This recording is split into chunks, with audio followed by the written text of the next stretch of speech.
Halo, selamat siang sahabat Kemenhub. Perkenalkan diri saya Andre Saputra Deli. Terima kasih telah menonton podcast kami pada hari ini dengan topik netralitas ASN.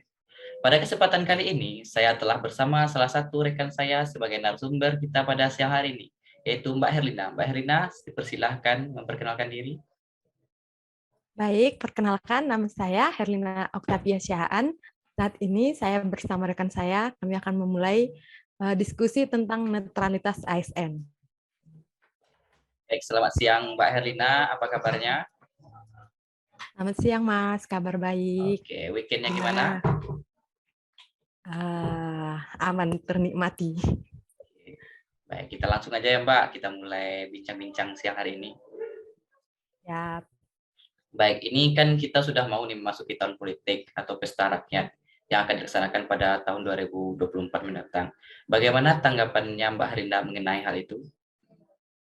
Menurut saya, kita sebagai rakyat Indonesia harus menikmati dan ikut meramaikan tahun pesta rakyat ini. Karena memang disinilah kita harus menentukan nasib bangsa ini 5 tahun ke depan seperti apa.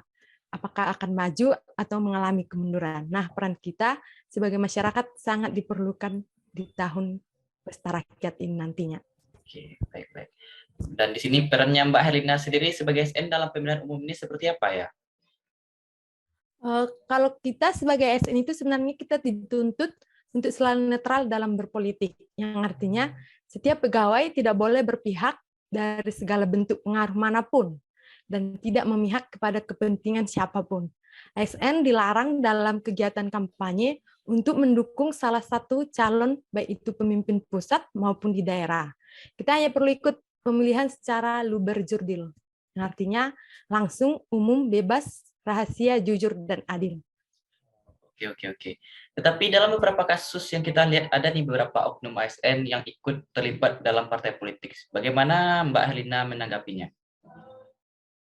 Kalau menurut saya ya sesuai dengan Undang-Undang Nomor 5 Tahun 2014 tentang ASN, di sana tuh tertuang ada 16 hal yang tidak boleh dilakukan oleh ASN sendiri demi menjaga netralitasnya.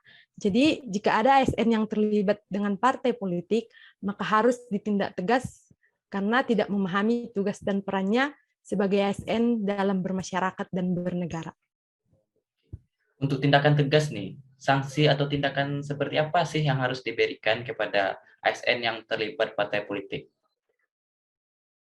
Kalau untuk sanksi itu terdapat ya undang-undangnya dalam pasal 71 ayat 1 Undang-Undang Pemilihan.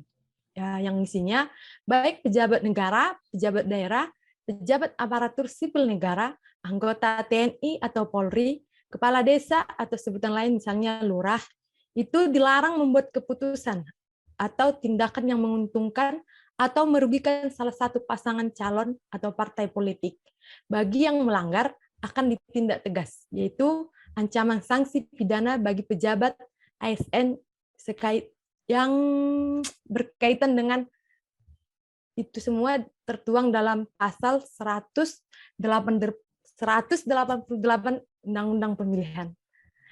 Bagi masyarakat atau umum yang mendapati atau melihat ASN terlibat dengan politik praktis, boleh segera melaporkan ke aparat penegak hukum.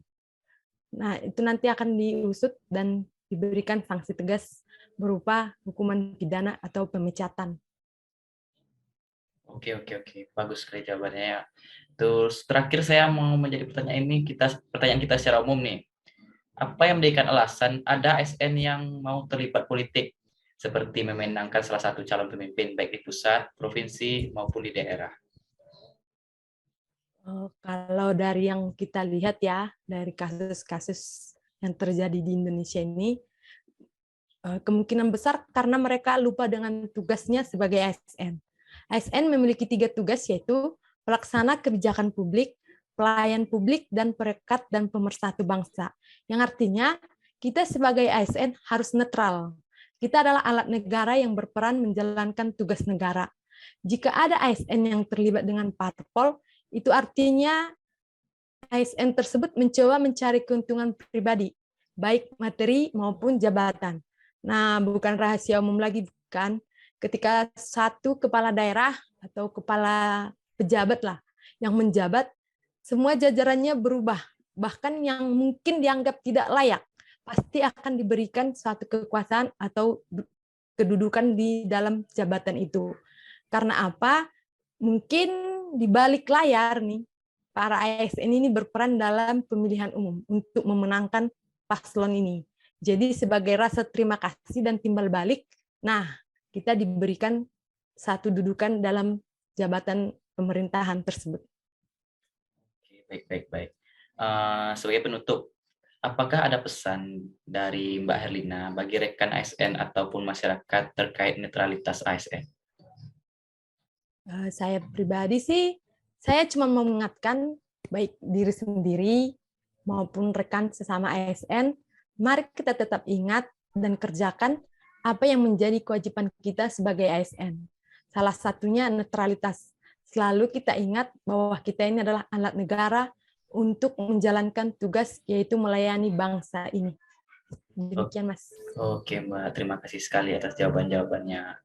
Mungkin demikian saja podcast kita hari ini tentang netralitas bangsa.